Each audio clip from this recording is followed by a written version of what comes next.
sommes le mercredi 14 mai et je profite de mon après-midi de disponible pour aller chasser la radiosonde. Et cette fois-ci, c'est une radiosonde un peu particulière puisque c'est une DFM 17.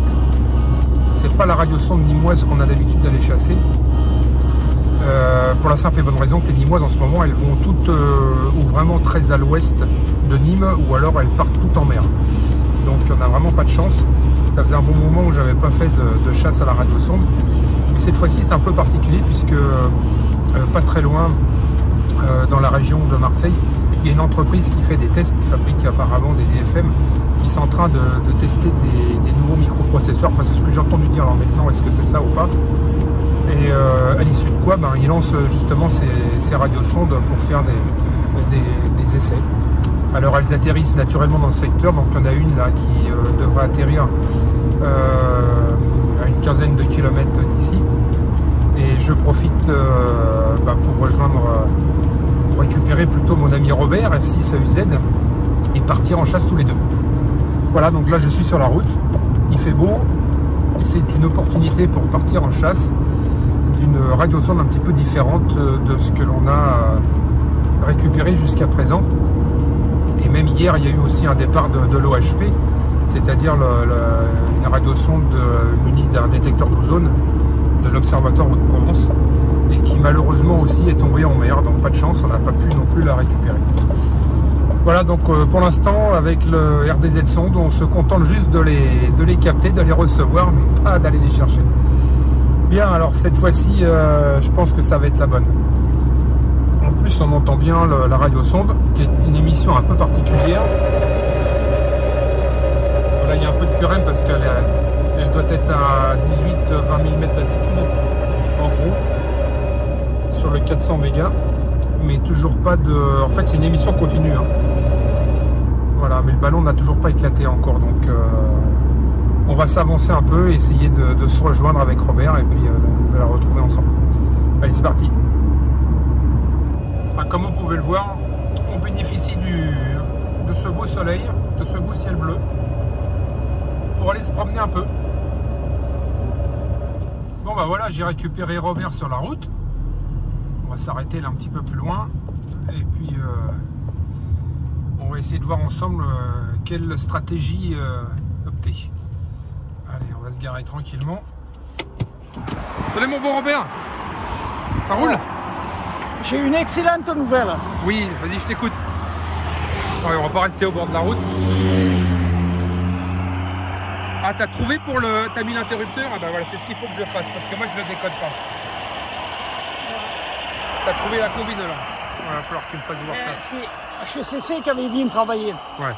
Eh ben on va le remercier parce qu'effectivement, il a fait du bon boulot. Ouais. Et il avait prévu une pin exprès pour modifier ça? Pour les DFM. Ouais, c'est bien ce qui me semblait. Alors il faut que je la fasse la bidouille. Là, tu me montreras, je la ferai. Oh ouais, ça va.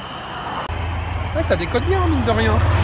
Parce que c'est spécial, c'est pas des trames, c'est du continu en fait. Le quoi. Tu vois, ça va, il me manque rien. Non, la transmission, c'est du continu, ça fait comme un souffle en fait. Il faut décoder avec le UPTU parce que c'est à 1 kg près. Elle est tellement étroite celle-là que lui il est à 5 kg à côté, donc je suis...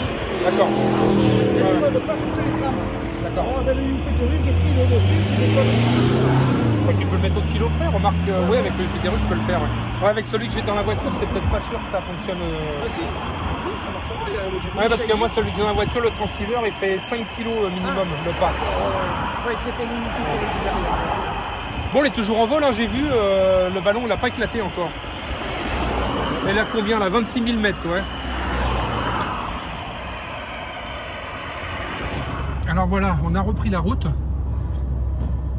Et donc on s'est mis d'accord pour se mettre à un endroit sur un point stratégique qui ne sera pas forcément bien dégagé, mais au moins sur un rond-point, il y aura possibilité de se dégager un peu. Vous voyez là, alors, je ne sais pas si on le voit bien, mais tout au-dessus, là, vous avez le Garlaban. Et il y a de fortes chances que ça atterrisse là-dedans. Ou alors en face là-bas. On ne sait pas trop. Donc on va se mettre sur un rond-point où on aura la possibilité de se dégager tout azimut pour que ce soit plus facile. Bon, elle va du côté de la ville de Pépin, donc c'est le village de Pépin, c'est un peu plus loin là-bas derrière. Et là, elle est à 3000 mètres. Voilà le système de décodage à Robert en même temps. Et en même temps, on surveille sur Apple, bien sûr. Et on remercie F4 IFI et 8TRT qui nous retransmet les C'est trames. F4 JCD qui décode. Ah, JCD aussi, ok, d'accord. À 16 mètres, regarde. Oh, elle descend vite, hein. Il ne doit pas y avoir de parachute. Pascal, il me dit qu'elle doit planer, mais elle plane pas, en fait, elle descend rapidement. 16 mètres secondes, ouais, elle descend comme une masse, là. Bon, alors voilà, elle a atterri. On a un dernier point à 500 et quelques mètres d'altitude. Et on en est à 2 km. Je regarde sur le GPS de ce que j'ai rentré, voilà, 1,8 km exactement, donc on n'est vraiment pas loin. Stratégiquement, on était plutôt pas mal placé. Donc là, on va tâcher de se rendre sur les lieux en espérant que ce ne soit pas tombé chez un particulier, parce que je connais un petit peu le coin, ayant habité dans le secteur quelques années. Et il y a de fortes chances qu'elle soit tombée pas loin des habitations. On va bien voir. Hein. Voilà, là on en est à 500 mètres. Ça continue de grimper. Il y a pas mal de propriétés de part et d'autre.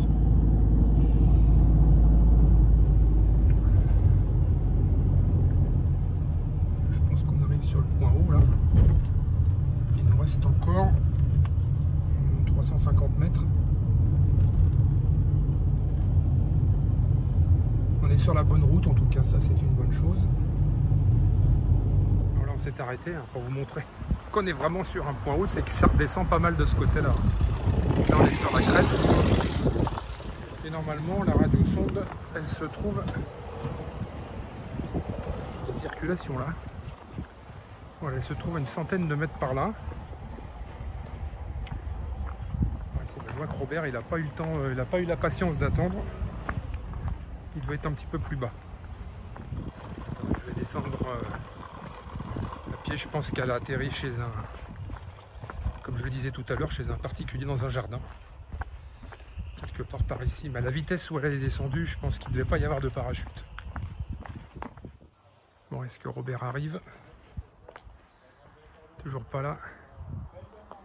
Il semblerait qu'elle soit tombée quelque part chez ce particulier. Donc je vais sonner pour voir si on peut en avoir l'accès. Bon, par chance, il y avait quelqu'un, donc la personne nous a ouvert la porte. Il nous reste une trentaine de mètres. Il y a de fortes chances que ce soit ce que tu dis, parce qu'on y arrive et elle est... Bah, elle est où, dans ce jardin-là ou dans celui-ci? Non, elle est dans cet arbre. Regarde si on voit quelque chose. Dans 12 mètres, toi, je te dis, moi, elle est passée de l'autre côté. Là, on l'a dépassé. Alors, Robert est parti à l'encontre de... Et là, en fait, je suis sur le... Là, c'est le voisin d'à côté. Et à mon avis, je pense qu'elle atterrit dans le jardin du voisin d'à côté. Mais on doit être dessus, d'après le GPS. Alors, ce qui est quand même bizarre, c'est qu'on ne voit rien du tout. Ni dans les arbres, ni à côté. Alors comme il y a des tuyas, là, elle est peut-être sur le tuyau. Mais à mon avis, ça ne sera accessible que par l'autre côté. Donc, il y a Robert qui arrive. Et on va aller voir au voisin d'à côté. Bon, en fait, elle est plutôt dans le jardin des gens derrière. Donc on l'a retrouvée. Je ne sais pas si on le voit là entre les deux arbres. On voit le fil qui suspend. Donc il y a de fortes chances qu'elle soit dans un... D'ailleurs, l'arbre il vient jusqu'ici le fil. Donc là, comme il n'y a pas des restes de ce côté, à mon avis c'est l'autre côté. Bon, alors on est devant la maison en question. Mais apparemment il n'y a personne, puis il n'y a pas de chance, il n'y a pas de sonnette. Donc on a tenté d'appeler, mais pas de réponse. Donc elle est là-haut. Alors maintenant, le dernier recours, on ne va pas rentrer comme ça. Hein. Donc le dernier recours que l'on a maintenant, c'est de voir avec la perche si on ne peut pas essayer d'accéder au fil qui se trouve au sommet du pin. Et en tirant le fil, on peut peut-être la récupérer comme ça. On va essayer de voir ça. C'est très vallonné ici. Hein. Je m'en doutais que ça serait tombé chez un particulier. Connaissant bien le coin.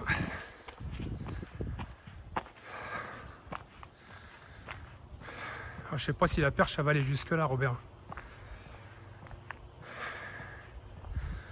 On peut tenter le coup, hein, mais on va la chercher puis voir si on peut pas l'avoir. Bon, finalement, on est allé chez le voisin d'à côté. Voilà, ces messieurs dames qui nous ont laissé aimablement rentrer. Ouais, ça, Voilà, un petit coucou en passant. Parachute. On a expliqué ce que c'était, donc on voyait le fil, on voit le fil ici. Hein. Donc avec la perche, j'ai réussi à raccrocher le fil. Et puis bon voilà, on a récupéré la DFM 17 que voici. Voilà, donc un grand merci à ces messieurs dames qui ont été très sympathiques. Bonjour. Alors l'étendage c'est bien, mais alors là un fil comme ça. On va y avoir ici. Ah, c'est pas souvent qu'on a des radiosondes qui tombent dans son jardin. Hein. Ça arrive une seule fois. Hein. On va quand même prévenir la voisine à côté qu'on l'a retrouvée parce que curieusement, vous savez, c'est un nouveau système avec des nouveaux microprocesseurs. Et les microprocesseurs qui sont dedans, votre voisine qui est un peu plus bas, il travaille dans la société qui a lancé la radiosonde. Oh. Ouais, comme quoi le monde est petit. Non, Donc on va aller la voir pour la remercier. Elles sont trop charmants ces gens-là. Bonne journée, au revoir messieurs, dames, merci encore. Ah oui, vous aurez de quoi raconter là. Il y a des gens vraiment sympathiques. Donc voilà, ça y est, c'est récupéré. Par contre, il n'y a pas de parachute au bout. Voilà, ça y est, donc radiosonde de DFM 17 de récupérer. Ah, j'arrive pas là. Voilà, tu déroules les 30 mètres de fil. Et au moins qu'on voie le truc. Ouais, c'est une mini DFM. D'habitude, elles sont un peu plus grandes. Elle est petite hein, en tous les cas.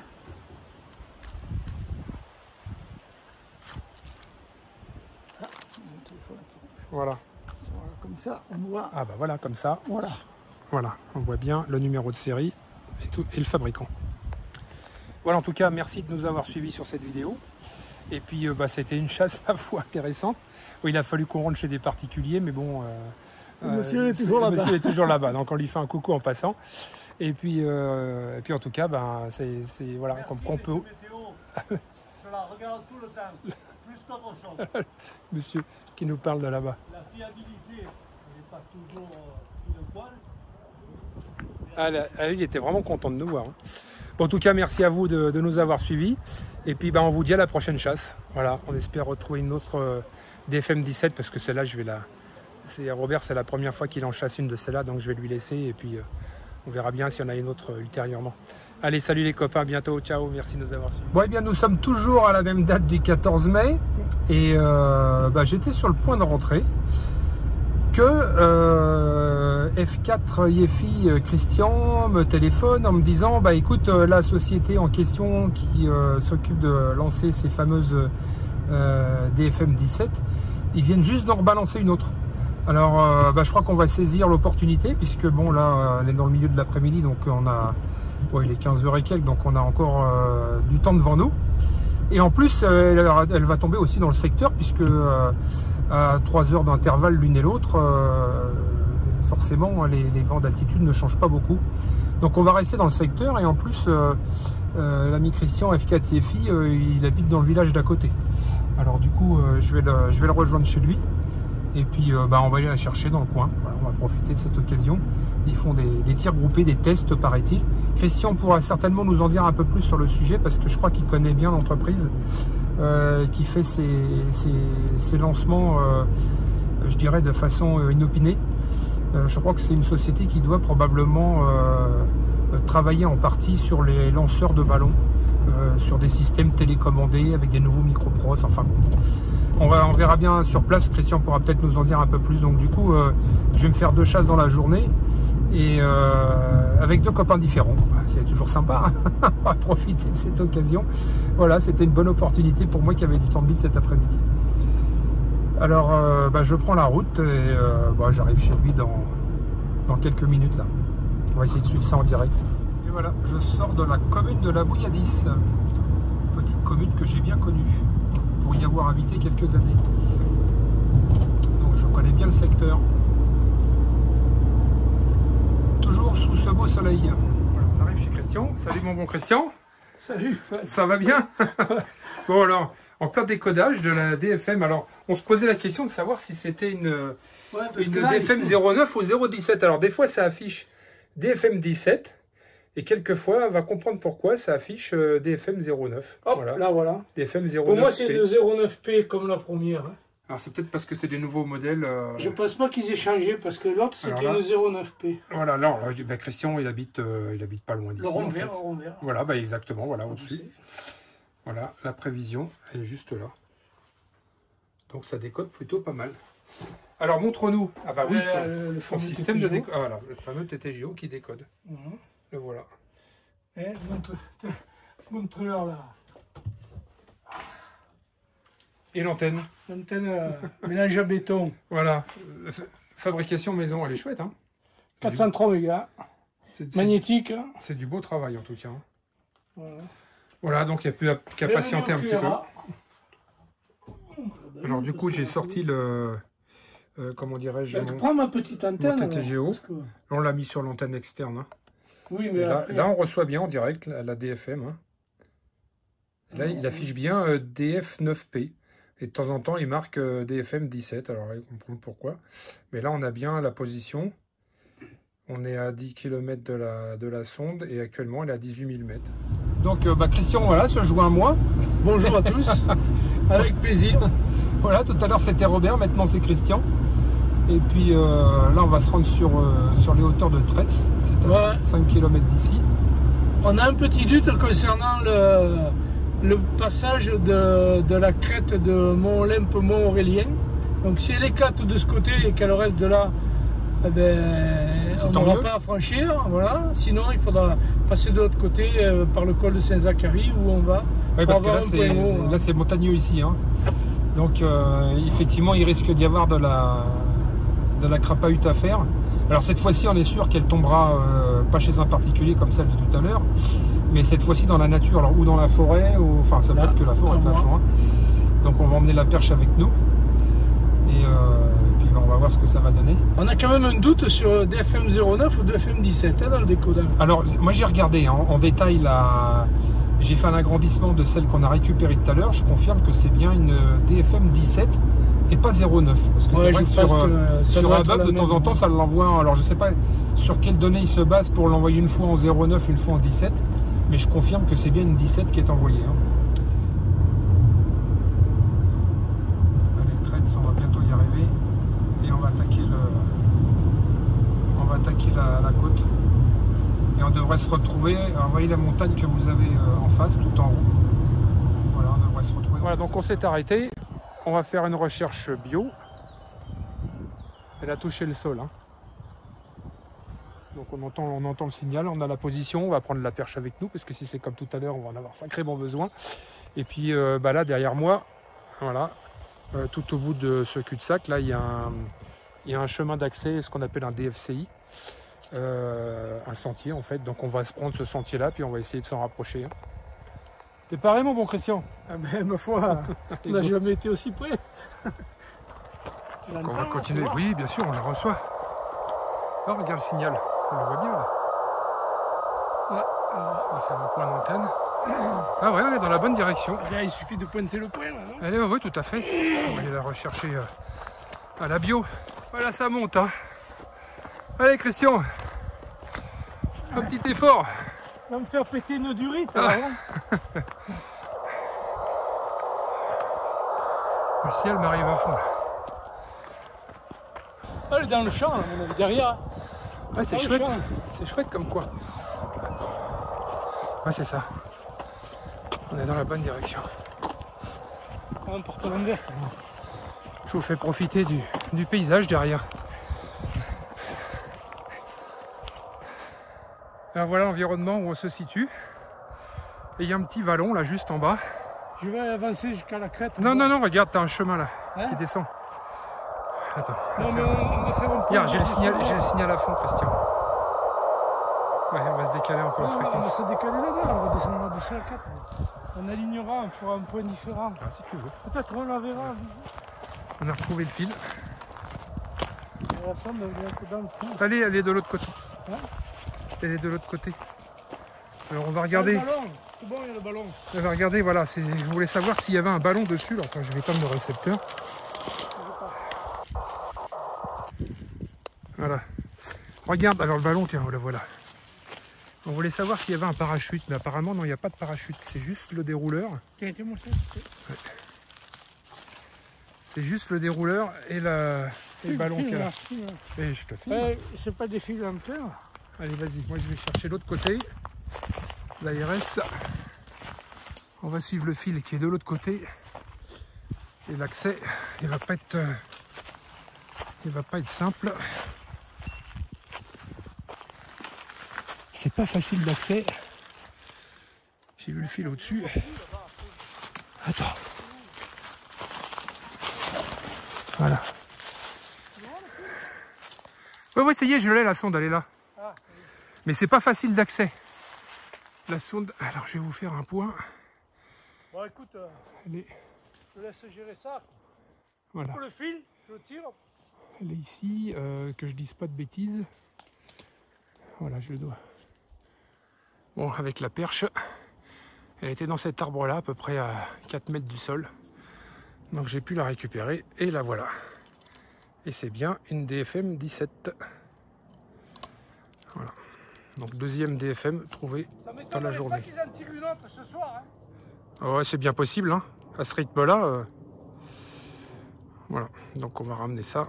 Christian a récupéré le ballon, lui, de son côté. C'est pas facile d'accès, hein. Une espèce de roncier, là, partout. Ça y est. Ouais, voilà. Par contre, je sais pas, il n'y a pas de netteté là, si. Tu vois, remets-la devant. Ah, voilà. Impeccable. Alors, Que les caoutchoucs. voilà, de son côté, Christian Il ramasse récupère la filasse. la filasse, voilà. Alors, fais donc voir comment c'est fichu, parce Ah, que c'est ça qui est bizarre. apparemment, il n'y a pas, Ouais, effectivement, il n'y a pas de parachute. Il y a ça là. Il y a un préservatif vert. Alors non, ça c'est le dérouleur. Ah, C'est le dérouleur, c'est-à-dire que ça, en fait, le fil à l'origine, il est enroulé là-dedans, et ça, c'est enfilé dedans. En fait, c'est un frein. C'est pas un ballon qui est gonflé.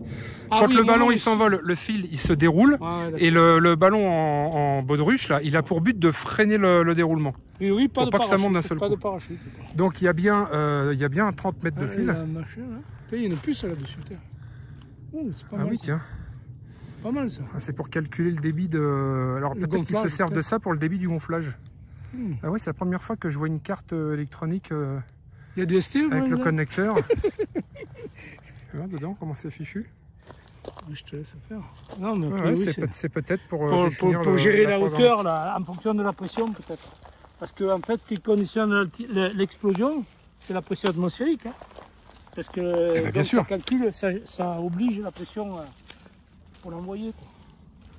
Ah, mais non, C'est vraiment des petits modèles. Hein. Voilà, c'est la même que tout à l'heure, celle qu'a Elle est pour récupérée toi, Robert. Voilà, ça y est, DFM 17 enfin retrouvée. La deuxième de la journée, moi, en ce qui me concerne. Et c'était une chasse plutôt sympathique. Ah ouais, vraiment, c'est régalé, il fait super beau. Ouais, on a bien on a géré un le peu truc. galéré à la fin pour la trouver parce que c'est un peu touffu là. Ouais, mais bon. on l'a retrouvé Voilà. là-dedans. Je vous laisse imaginer Ouais. un peu la galère que ça a été. Sans parachute d'ailleurs. et puis, voilà. Mais bon, pour venir jusque-là, ça a quand même été assez simple dans l'ensemble. Et Il y a un petit système de gonflage au bout ouais. là. C'est ce que qui j'ai doit- filmé avec tout à une l'heure. puce électronique là. Voilà. bon, puis la chance qu'on a, c'est verra. que Christian, il a un copain, lui, qui s'appelle Patrick, c'est ça? Ouais, c'est ça. Qui habite à 200 mètres d'ici. Donc on va aller boire le sirop On maintenant. va aller boire le sirop pour se Et rafraîchir. expliquer pourquoi on est là sur vous aussi. Il était surpris de nous voir se garer devant chez lui. Bon, bah allez, on repart. Et cette fois-ci, je pense que ça sera la dernière avant la prochaine. Bon, écoutez, Bon, en tout cas, merci de nous avoir suivis. Et cette fois-ci, ça sera la bonne. Salut les copains et à bientôt. Allez, ciao. plaisir, Salut, ciao.